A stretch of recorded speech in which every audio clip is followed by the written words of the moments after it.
Welcome to big bang. Assembly సమావేశాలు ఎల్లుండి నుంచి ప్రారంభం కాబోతున్నాయి. గత అసెంబ్లీ సమావేశాల్లో 39 మంది ఎమ్మెల్యేలతో బలమైన ప్రతిపక్షంగా ఉన్న బీఆర్ఎస్ పార్టీ డీలా పడిపోయింది.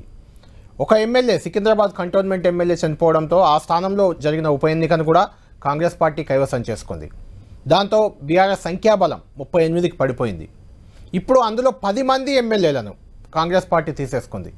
దాంతో ఇప్పుడు బీఆర్ఎస్ సంఖ్యాబలం అధికారికంగా 38 ఉన్నప్పటికీ 10 మంది ఎమ్మెల్యేలు, సొంత పార్టీ ఎమ్మెల్యేలే బీఆర్ఎస్ను తప్పుపడుతూ బీఆర్ఎస్ను టార్గెట్ చేసే అవకాశాలు ఈ అసెంబ్లీ సమావేశాల్లో కనిపిస్తున్నాయి. దాన్ని బీఆర్ఎస్ ఎలా ఎదుర్కోబోతుంది? ఈ ఫిరాయింపులపై బీఆర్ఎస్ మాత్రం చాలా సీరియస్గా ఉంది. నిన్న రాజ్భవన్లో గవర్నర్కి ఫిర్యాదు చేసింది బీఆర్ఎస్ పార్టీ. కేటీఆర్ నాయకత్వంలో ఎమ్మెల్యేలంతా కూడా గవర్నర్ను కలిశారు. పార్టీ ఫిరాయింపులను ప్రోత్సహిస్తున్నారు కాంగ్రెస్ పార్టీ నేతలంటూ ఫిర్యాదు చేశారు. అయితే ఫిరాయింపులను 26 మందికి చేర్చి విలీనం చేసుకోవాలి, బడ్జెట్ సమావేశం లోపే 26 మంది ఎమ్మెల్యేలను తీసుకోవాలి బీఆర్ఎస్ నుంచి అని వ్యూహరచన కాంగ్రెస్ పార్టీ చేసింది. ఆ విషయంలో మాత్రం కాంగ్రెస్ ఫెయిల్ అయిందని చెప్పొచ్చు. ఎందుకంటే కేవలం 10 మంది ఎమ్మెల్యేలే వెళ్ళారు. ఇంకా 16 మంది ఎమ్మెల్యేలు వస్తే కానీ విలీనం ప్రక్రియ పూర్తయ్యే అవకాశం లేదు. ఇప్పట్లో విలీనం అయ్యే అవకాశాలు కూడా అంతంత మాత్రంగానే కనిపిస్తున్నాయి. దీంతో బీఆర్ఎస్ కాంగ్రెస్ మధ్య విలీనంపై మాటల మంటలు రేగుతున్నాయి. ఈ విషయంలో నిన్న కేటీఆర్ గవర్నర్ కలిశాక మాట్లాడారు. కేటీఆర్ వ్యాఖ్యలపై కూడా అంతే ధీటుగా, గతంలో మీరు ఫిరాయింపులు ప్రోత్సహించలేదా, మేము ప్రోత్సహిస్తే తప్పేంటి అనే రకంగా ప్రభుత్వ విప్ బీర్లా ఐలయ్య యాదవ్ కూడా నిన్న స్పందించారు. ఆయన మనతో లైవ్లో జాయిన్ అవుతున్నారు. ఐలయ్య యాదవ్ గారే మనతో లైవ్లో ఉన్నారు. నిన్న కేటీఆర్ ఏమన్నారు, ఐలయ్య యాదవ్ గారు ఏమన్నారు, ముందు చూద్దాం.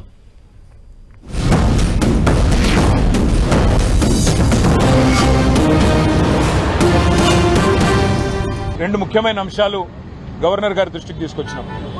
అందులో మొదటిది, రాష్ట్రంలోని విద్యార్థులకు కాంగ్రెస్ పార్టీ ప్రస్తుత ముఖ్యమంత్రి రేవంత్ రెడ్డి గారు కానీ, రాహుల్ గాంధీ గారు కానీ ఆనాడు ప్రతిపక్షంలో ఉన్నప్పుడు ఏమేం హామీలు ఇచ్చినారు, ఏ రకంగా వాటిని వాళ్ళ తుంగలో దొక్కుతూ అప్రజాస్వామికంగా విద్యార్థుల మీద దాడులు, నిర్బంధాలు, ఒక భయానకమైన వాతావరణం ఆనాడు విద్యార్థుల మీద దాడులో చూసినామో అదే రకమైన వాతావరణం మళ్లీ తిరిగి ఈ రోజు పునరావృతం అవుతుందని చెప్పి గవర్నర్ గారి దృష్టికి తీసుకొని రావడం జరిగింది. ఈ రాష్ట్రంలో జరుగుతున్న రాజ్యాంగ హననం ఏదైతే ఉన్నదో, పార్టీ ఫిరాయింపుల నిరోధక చట్టాన్ని తుంగలో దొక్కుతూ మరి కాంగ్రెస్ పార్టీ ఏ రకంగానైతే ఈ రాష్ట్రంలో ఇప్పటికే 10 మంది బీఆర్ఎస్ ఎమ్మెల్యేలని, 8 మంది బీఆర్ఎస్ ఎమ్మెల్సీలని తన పార్టీలో చేర్చుకున్నదో కూడా గవర్నర్ గారికి సోదాహరణంగా వివరించినాం.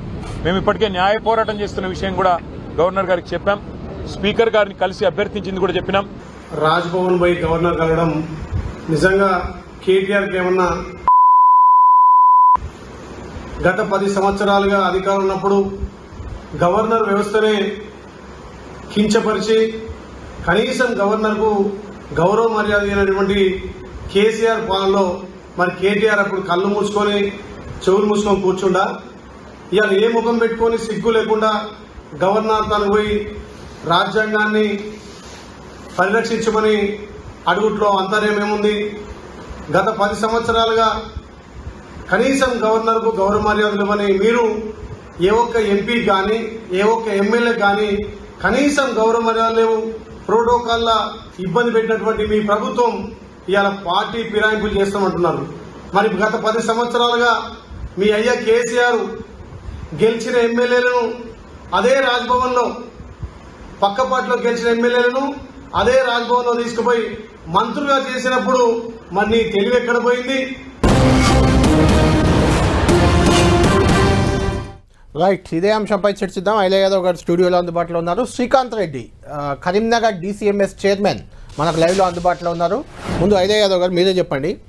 కేటీఆర్ నిన్న గవర్నర్ ఫిర్యాదు చేశారు, ఆ ఎమ్మెల్యేలంతా అంటే ఇక్కడ మీరు విలీనం అయిపోతుంది, వచ్చేస్తారు రేపో మాపో అని చెప్పిన గంగుల కమలాకర్, లేదంటే ఇంకా కొంతమంది ఎమ్మెల్యేలు అక్కడ ఉన్నారు, పక్కనే మల్లారెడ్డి గారు కూడా ఉన్నారు, అక్కడ రాజశేఖర్ రెడ్డి కూడా ఉన్నట్టున్నారు. ఇట్లా అంటే మీరు అనుకున్న టార్గెట్ అయితే రీచ్ కాలేదు, విలీనం చేయలేకపోయారు, దానిపై ఫిర్యాదు చేశారు, దానిపై మీరు ఘాటుగా స్పందించారు, ఆడ బీప్ కూడా వేయాల్సి వచ్చింది. తెలంగాణ ప్రజలు గత 10 సంవత్సరాలుగా గమనిస్తున్నారు కేసీఆర్ పాలన. ఇప్పుడు వచ్చినటువంటి 7 నెలల రేవంత్ రెడ్డి గారి పాలన చేస్తున్నారు. గతంలో పార్టీ ఫిరాయింపులు చేసింది టీఆర్ఎస్ పార్టీ. గతంలో ప్రలోభాలకు గురి చేసి కేసులు పెట్టి లొంగపరుచుకొని తీసుకున్నారు. ఇప్పుడు చేరుతున్నటువంటి ఎమ్మెల్సీలు కానీ ఎమ్మెల్యేలు కానీ ప్రజాపాలన వచ్చి ప్రజాపాలనలో భాగస్వాములు కావాలని చేరుతున్నారు. గతంలో ఉన్నటువంటి గవర్నర్ వ్యవస్థ, ఇప్పుడు ఉన్నటువంటి గవర్నర్ వ్యవస్థ ఒకటే. కేంద్రంలో బీజేపీ ఉంది, గవర్నరు బీజేపీ వాళ్ళు అపాయింట్ చేసిందే.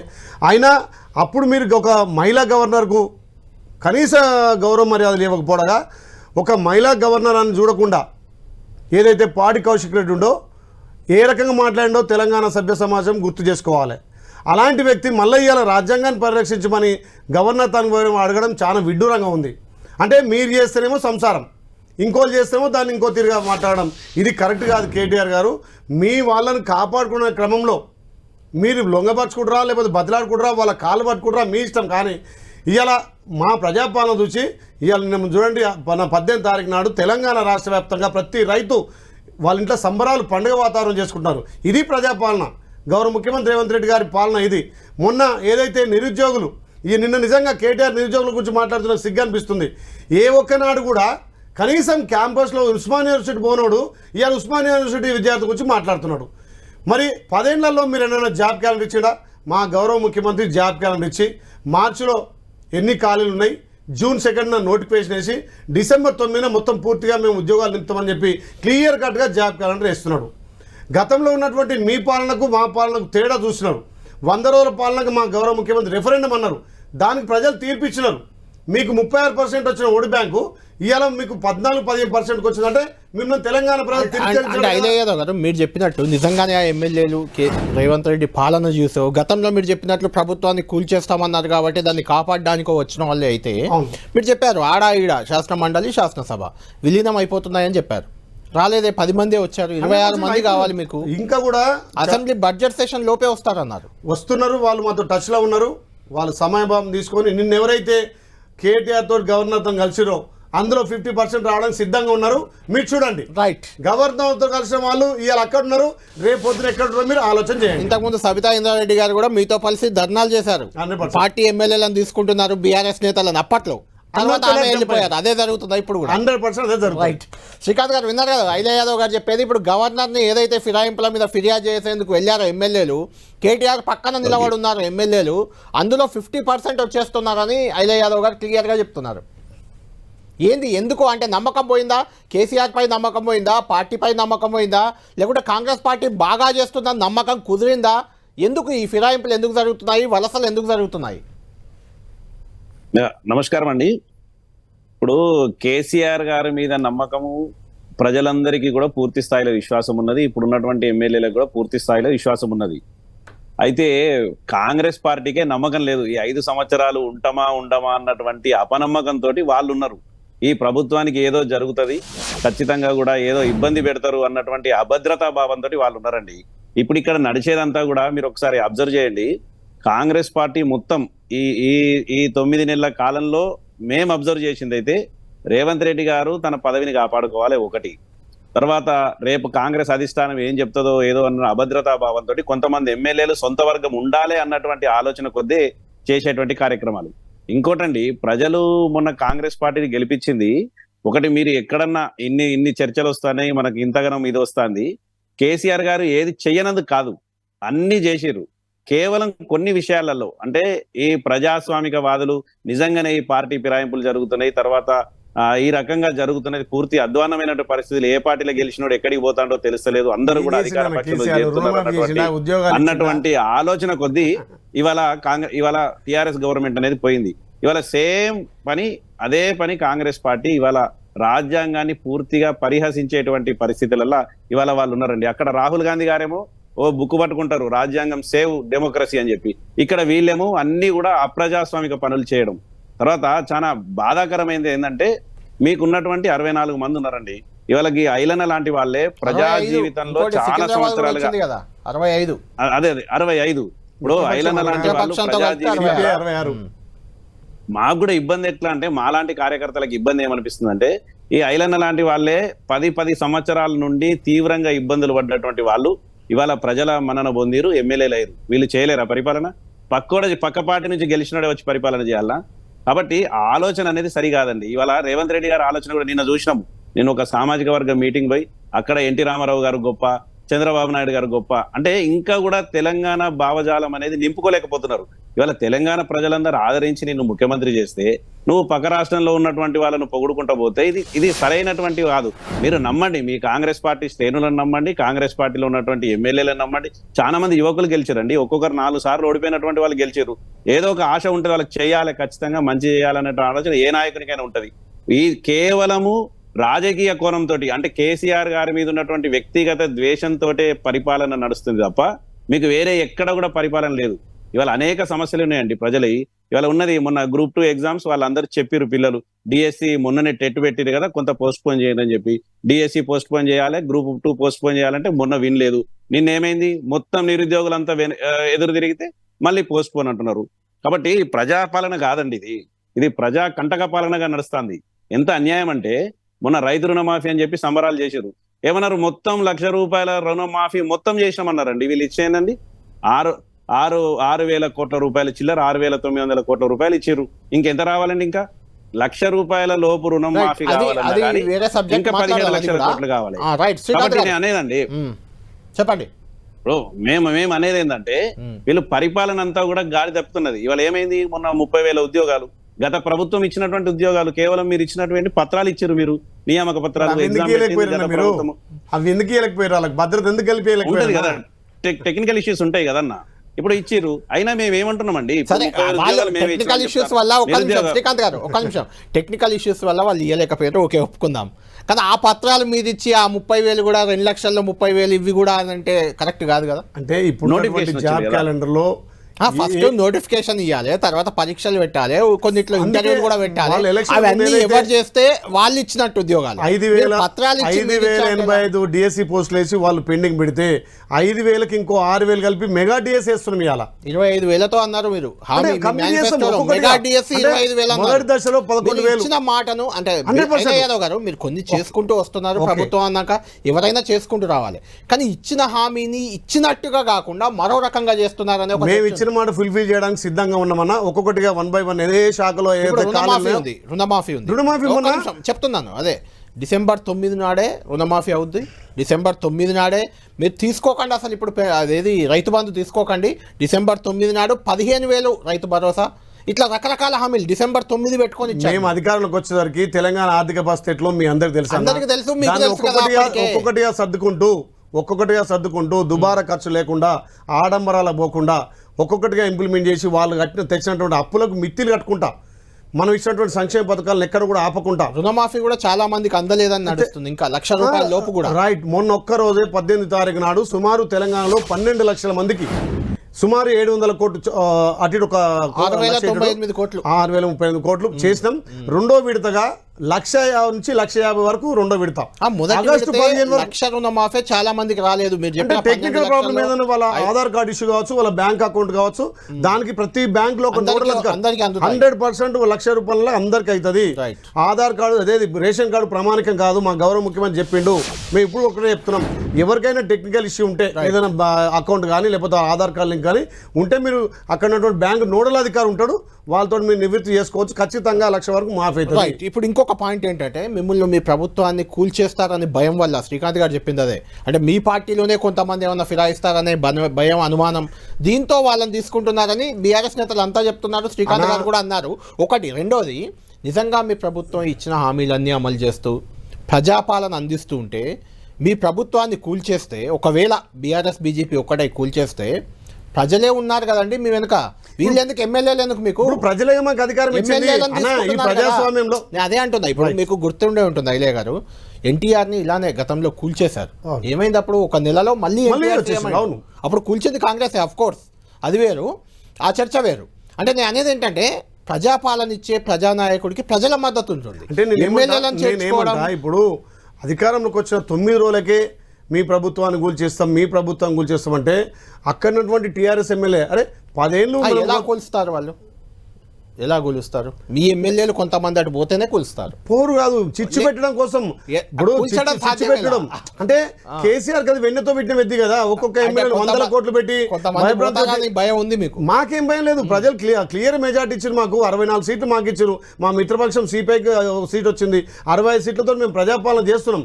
చేసే క్రమంలో కనీసం మాకు వెసులుబాటు లేకుండా మీ ప్రభుత్వం కూలుతుంది, మీ ప్రభుత్వం కూల్చేస్తామంటే అందులో ఉన్నటువంటి బీఆర్ఎస్ ఎమ్మెల్యేలే అరే కేసీఆర్ 10 ఏళ్ల పాలనలో తెలంగాణ ప్రజలు మనం విశ్వసించలేదు, మేము ఈ ప్రజాపాలనలో భాగస్వామ్యం కావాలని వాళ్ళు ఇక్కడ వస్తున్నారు తప్ప మేము వాళ్ళకి ఏదో పార్టీ ఫిరాయింపులు కానీ వాళ్ళకి భయభ్రాంతులు కానీ లేకపోతే కేసులు పెట్టి ఎక్కడ కూడా ఒక ఎమ్మెల్యేని తీసుకోలే. వాళ్ళు స్వచ్ఛందంగా అంతేందుకు మన పోచారం శ్రీనివాస్ రెడ్డి చెప్పిండు, అరే రైతులకు పెద్దపీట వేస్తారు కాబట్టి నేను ఒక రైతు బాంధవుడుగా రైతుల అభ్యర్థి కోసం నేను పోతున్నాను శ్రీనివాస్ రెడ్డి చెప్పిండు కదా. పోచారం శ్రీనివాస్ రెడ్డిదే ఒక నెల ముందు కేసీఆర్ ను మించిన నాయకుడు రాష్ట్రంలో దేశంలోనే లేడు. అసలు ఇలాంటి నాయకుని కింద పనిచేయడం నా అదృష్టం అని కావాలంటే మీకు వినిపిస్తాను. అది కూడా అంటే నాయకులు పార్టీ మారినప్పుడు ఫిరాయించినప్పుడు మాట మార్చడం. కానీ ఈ తెలంగాణలో ప్రజాపాలన ఖచ్చితంగా కొనసాగుతుంది. మా గౌరవ ముఖ్యమంత్రి హామీలు ఇచ్చిండో ఒక్కొక్కటి అమలు చేసుకుంటాం. శ్రీకాంత్ రెడ్డి గారు అన్న దాంట్లో ఇంకొక వ్యాలిడ్ పాయింట్ చెప్పండి. మీలాంటి ఐలయ్య యాదవ్ లాంటి వాళ్ళు మా దగ్గర వేములవాడ మీ విప్పే చాలా పోరాటాలు చేసి చాలా సార్లు ఓడిపోయి ఇప్పుడు అధికారంలోకి వచ్చారు. మీరు ఏదో ప్రజాపాలన భాగస్వామ్యం కదా. కాదు ఈవెన్ జీవన్ రెడ్డి జగిత్యాల్లో అలాంటి వాళ్ళు దశాబ్దాలుగా మీ పార్టీలో కంటిన్యూ అవుతూ పార్టీని కాపాడారు. అక్కడ ఇంకో ఎమ్మెల్యేని తెచ్చిపెట్టి వాళ్ళని తగ్గించినట్టుంటే మా గుర్తింపు ఉంది. ఇప్పుడు నేను ఒక బీసీ బిడ్డగా నాకు బీఫామ్ ఇచ్చి గెలిపించారు కాబట్టి ఇష్యూ లేదు. మొదటి దశగానే మొదటి గెలిచిన ఎమ్మెల్యేకు విప్ ఇచ్చారు. అసెంబ్లీలో బీఎస్సీ చూసాం కదా ఇష్యూ. అవును, ఆయన ఢిల్లీ వరకు వెళ్ళాడు, బాధపడుతున్నాడు. అంటే పార్టీలో ఫిరాయింపుల వల్ల కొంత మీ నాయకుల్లో ఎక్కడ కాదన్నా కళ్యాణ్ గారు ఒక మాట మీరు పార్టీ ఎప్పుడు ఫిరాయింపులకు చేయదు. మాకు సంపూర్ణమైన మెజార్టీ ఉంది. మేము ప్రజాస్వామ్యంలో భాగస్వామ్యం అయితే వాళ్ళు వస్తూ తప్ప మేము ఎక్కడ వాళ్ళ పార్టీ ఫిరాయించలేదు. వాళ్ళు ఇంకా మీరు చూస్తారు కదా, నిన్న ఏదైతే రాజ్భవన్ ఎమ్మెల్యేలు ఉన్నారో ఎమ్మెల్సీ ఉన్నారో తప్పకుండా 2-3 రోజులు వాళ్ళు కూడా ఇలా చెప్తున్నారు. రాహుల్ గాంధీ ఇట్లా అడుగు పెట్టగానే వాళ్ళ మీద అనర్హత వేటు వేయాలని మీ పాంచనాయలో కూడా చెప్పారు రాహుల్ గాంధీ గారు స్వయంగా అన్నమాట. అంటే ఫిరాయింపులు అంటే వాళ్ళ మీద కేసులు పెట్టో లేకపోతే వాళ్ళను అంటే వాళ్ళు వస్తే తప్పులేదు కదా. మీరు కేసులు పెట్టి ఏం చేసి వచ్చినా మాకు మేమే వచ్చామని ఇప్పటి వరకు ఒక్కరి మీద కేసు పెట్టలే, ఒక్కరిని అరెస్ట్మెంట్ చేయలే. పాలన మీద దృష్టి పెట్టాం కాదు. బీఆర్ఎస్ లో 12 మంది చేరినప్పుడు కూడా మేము బంగారు తెలంగాణ కోసం చేరామన్నారు కానీ కేసులను ఎవరు అన్నారు కూడా. అలా చేరిన వాళ్ళు అంటారు 82 మంది గెలిచాక మా వాళ్ళు 12 మంది తీసుకుని వాళ్ళకి అవసరం 88 గెలిచాక వాళ్ళకి ఏం అవసరం ఉంది అంటే కాబట్టి మీరు టిట్ ఫర్ టాట్ లాగా కాంగ్రెస్ పార్టీకి ఎక్కడ అబద్ధత భావం లేదు. ప్రజలు క్లియర్ గా మెజార్టీ ఇచ్చిండ్రు. మొన్న అసలు పార్లమెంట్ లో కూడా క్లియర్ గా మెజార్టీ ఇచ్చిండ్రు. మొన్న వాళ్ళకే డిపాజిట్ రాలేదు. శ్రీకాంత్ గారు మీకు డిపాజిట్ రాలేదు, మీ పార్టీ ఇబ్బంది పడుతుంది అనేది ఒకటి. రెండోది గతంలో మీరు చేసిన పనే మేము చేస్తున్నాం తప్పేంటి అనేది ఐలయ్య యాదవ్ గారు అంటున్నమాట. నేనేమంటున్నా, స్వచ్ఛందంగా వస్తుందా గతంలో మేము చేసిన పని మీరు చేస్తే మాకు పట్టిన గతే మీకు పడుతుంది. ఒకటి ఇంకొకటన్నా మీకు ఇంకొక విషయం చెప్తా. మీరు ఇప్పుడు ఐలయ్య యాదవ్ అన్న ఒక మాట అన్నారు, నాకు విప్పిచ్చి గౌరవించారు అంటే వాస్తవంగా తెలంగాణలో అతిపెద్ద సామాజిక వర్గం మీదన్నా. మొట్టమొదటిసారి ఉమ్మడి రాష్ట్రంలో కూడా మొట్టమొదటిసారిగా చూస్తున్నాం ఒక యాదవ్ లేనటువంటి క్యాబినెట్. ఇదే చూస్తాను.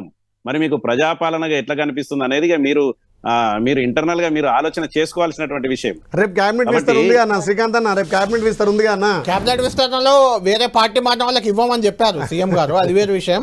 అయితే ఇంకొకటి పాయింట్ అదే ఫైనల్ గా ఈ విషయం కంక్లూడ్ చేద్దాం. తర్వాత ఇంకో సెకండ్ టాపిక్ కూడా ఉంది మనకు. పార్టీ ఫిరాయింపులపై మదియాష్కి గౌడ్ గారు నేను ఎక్కడో మాట్లాడుతున్నారు. ఈ ఫిరాయించిన ఎవరు గతంలో ఫిరాయించిన వాళ్ళు గెలవలే. 12 మందిలో 2 గెలిచారు, సుధీర్ రెడ్డి సబిత. మిగిలిన వాళ్ళంతా ఓడిపోయారు. ఇప్పుడు కూడా ఈ ఫిరాయించే వాళ్ళు ఎవరు గెలవరు. ఇలా ఫిరాయింపు అని మదియాష్కి అన్నారు, మీరేమో వాళ్ళే చేరికలు అంటున్నారు, అది వేరు. ఇలా వచ్చేవారు సర్వేలు చేయండి, మీరు అక్కడ ఒక్కడు కూడా గెలవడని చెప్తున్నాడు ముందే ఆయన. అంటే ప్రజలకు అందుబాటులో ఉన్న ప్రతి ఒక్క ఎమ్మెల్యే గెలుస్తాడు. ప్రభుత్వం ఏదైతే సంక్షేమ పథకాలను తెస్తుందో వాటి ప్రజలకు లోతుగా తీసుకువెళ్ళి ప్రజల సమస్య మీద దృష్టి పెట్టి ఆ కాన్స్టిట్యూన్సీ సంబంధించినటువంటి సమస్యలు ఎప్పుడప్పుడు ప్రభుత్వం దృష్టి తీసుకొచ్చి అది చేస్తే ఖచ్చితంగా ప్రతి ఎమ్మెల్యే గెలుస్తాడు. ప్రసాద్ కుమార్ గారు స్పీకర్, ఆయన చేతిలోనే ఇప్పుడు నిర్ణయం ఉంది. సుప్రీంకోర్టు కూడా వెళ్ళారు బీఆర్ఎస్ వాళ్ళు. ఆయన కూడా అన్నారు ఈ ఫిరాయింపులు వ్యక్తిగతంగా కరెక్ట్ కాదు అని చెప్తున్నాను అన్నారు.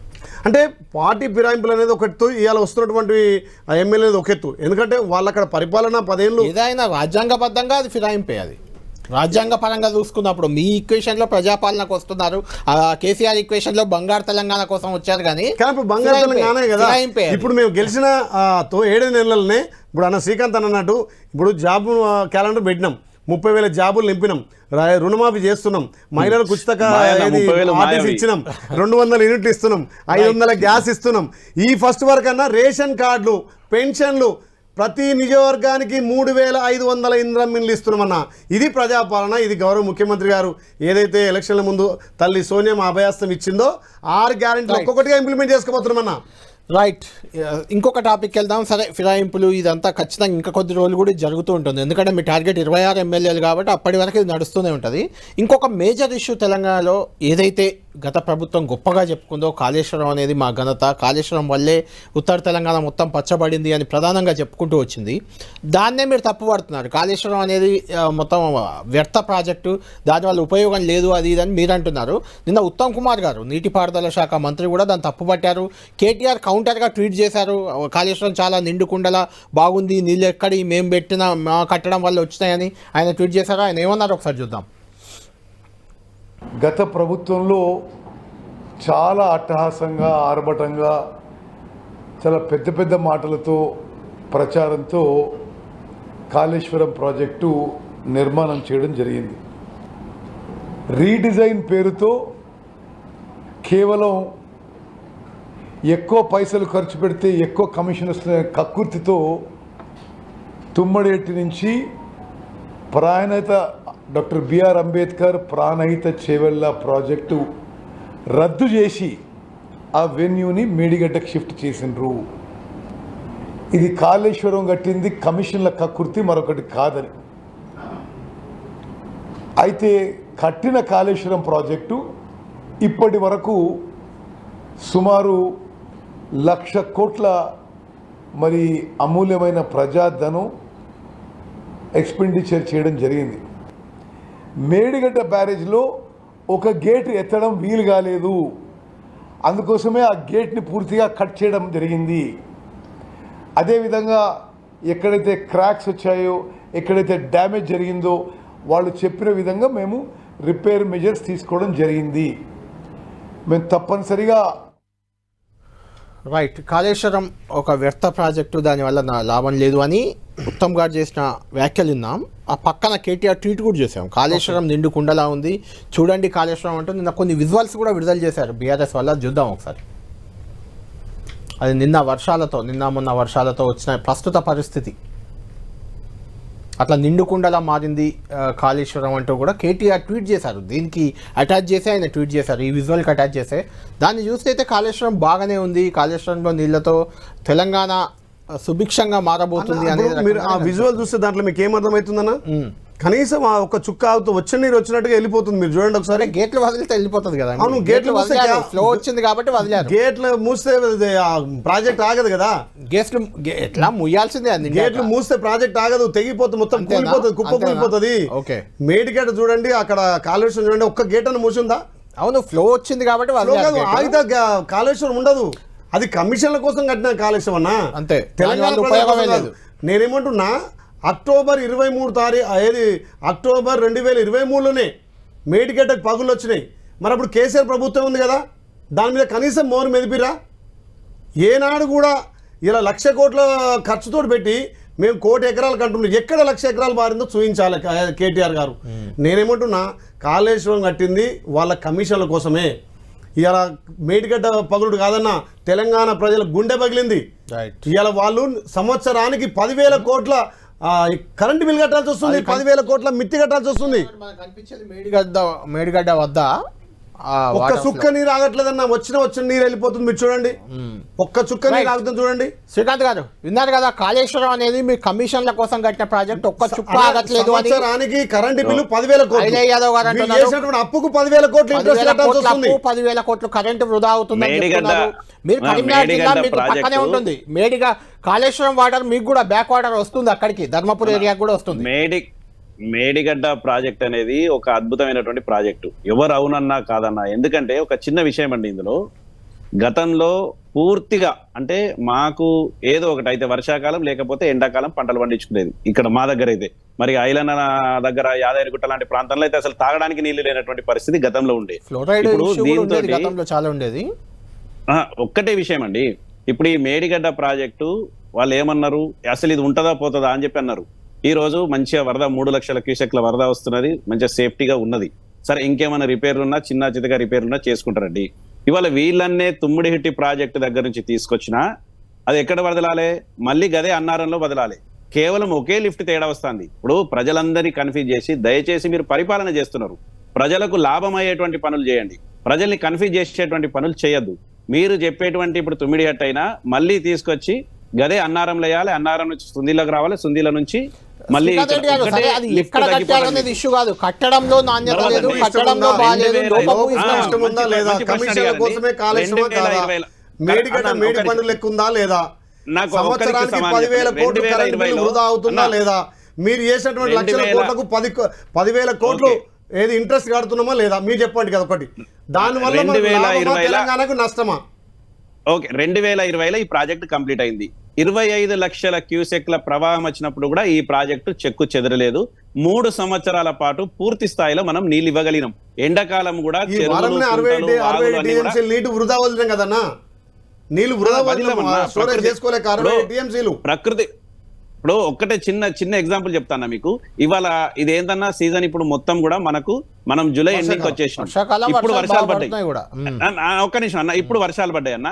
ఇప్పుడు నారెప్పుడు పోసుకోవాలి, మన నాట ఎప్పుడు వేసుకోవాలి, మన పంట ఎప్పుడు రావాలి. అప్పుడు కేసీఆర్ గారు ఆలోచన ఏముందంటే కొంత ముందుకు జరిపిస్తుంది. మనం ఈ ప్రాజెక్ట్ లో నీళ్లుండి ఎండాకాలం ఇట నీళ్లుంటే మనం ఈ వర్షం కొరకు ఎదురు చూడాల్సిన అవసరం లేకుండే. ఇప్పటి వరకు కూడా మనం నారంతా ఎదిగి మనం నాటు పెట్టుకునేటువంటి పరిస్థితి ఉంటే ఈ వర్షం తోటి మనకు అయిపోతుండే, మనకు సీజన్ లో కరెక్ట్ సీజన్ లో పంట చేతికి వస్తుండే. ఇప్పుడు ఏమైతుంది అన్నంటే మళ్ళా ఈ సీజన్ లేట్ అయితే వచ్చేటువంటి వేసంగి లేట్ అవుతుంది, వడగల్ల వానలు ఇవన్నీ కూడా ఉంటాయి. కాబట్టి మీరు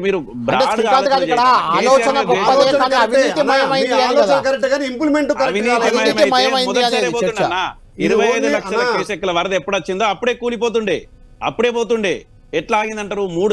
3 వర్షాకాలాలు ఆగి ఈ సంవత్సరం పోయిందంటే దాని అర్థమైంది. మీరు చిన్న రిపేర్లు చేస్తే అయిపోయేటువంటి పని అది. కాబట్టి మీరు గొప్పగా ఆలోచన చేయండి. ఇప్పుడు నాగార్జున సాగర్ చూడు, ఇలా శ్రీశైలం చూడు, జూరాల చూడు, నిట్టంపేట చూడు, డిండి చూడు, ఎన్ని సంవత్సరాల కింద కట్టినా మేము రిపేర్ రాలే. మీరు కట్టినటువంటి 2000 చిల్లర సంవత్సరంలో కట్టినటువంటి ప్రాజెక్టులు ఇవాళ రిపేర్కి వచ్చే మీరు రిపేర్ అంటున్నారన్నా. కనీసం ఆ ప్రాజెక్టులు ఉన్నాయి, ఈ ప్రాజెక్టులు ఉన్నాయి. ఏ ప్రాజెక్ట్ అయినా కానీ అన్న, ఏ ప్రాజెక్ట్ అయినా రిపేర్ లేని ప్రాజెక్ట్ లేదన్నా. మీరు అన్న నాగార్జున సాగర్ అయినా శ్రీశైలం అయినా ఖచ్చితంగా 2 సంవత్సరాలకో 3 సంవత్సరాలకో సరి చేసుకుంటారన్న. చాలా టెక్నాలజీ పెరిగింది, ఏది వృధా పోదన్నా.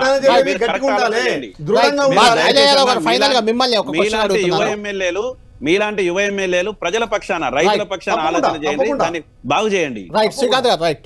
ఫైనల్ క్వశ్చన్ అంటే కాళేశ్వరంపై, మేడిగడ్డపై ప్రధానంగా మీపై ఉన్న విమర్శ అది కేసీఆర్ కట్టాడు, బీఆర్ఎస్ గొప్పగా చెప్పుకుంది కాబట్టి అది ఒక ఫెయిల్యూర్ ప్రాజెక్టు, అది పనికిరాని ప్రాజెక్టు, అది కేసీఆర్ మీద బురద జల్లడానికి, గత ప్రభుత్వం దెబ్బతీయడానికి మీరు కాళేశ్వరంను డ్యామేజ్ చేస్తూ కాళేశ్వరంని కూల్చే ప్రయత్నం కూడా చేస్తున్నారనే విమర్శలు మీ మీద ఉన్నాయి.